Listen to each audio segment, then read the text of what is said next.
একটা কাঞ্জুস কৃষকের শস্যাগারে প্রচুর পরিমাণে ইঁদুর হয়ে যায়, আর সেই শস্যাগারের সমস্ত শস্য নষ্ট করতে থাকে।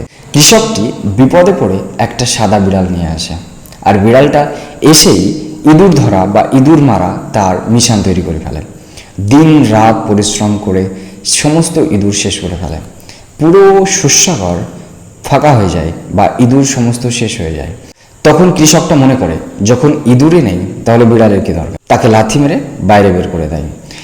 তার কিছুদিন পরে আবার প্রচুর পরিমাণে ইঁদুর চলে আসে এবং এবার তার থেকে বেশি ক্ষতি করতে শুরু করে। এবার কৃষকটা একটা কালো বিড়াল নিয়ে আসে।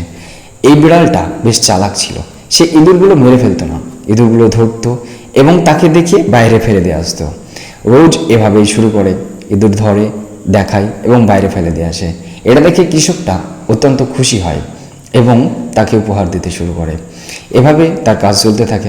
আস্তে আস্তে কৃষকটা বিড়ালটার উপর নির্ভরশীল হয়ে ওঠে, কিন্তু গোদাম থেকে ইঁদুর কোনোদিন শেষ হয় না। এটাকে মনোবিজ্ঞান বা সাইকোলজিতে ওভার কনফিডেন্স ট্র্যাপ বলা হয়। সাদা বিড়ালটা প্রথমে তার কাজ এত নিখুঁত বা পারফেক্টভাবে করেছে যে সমস্ত ইঁদুরগুলো শেষ করে ফেলেছে।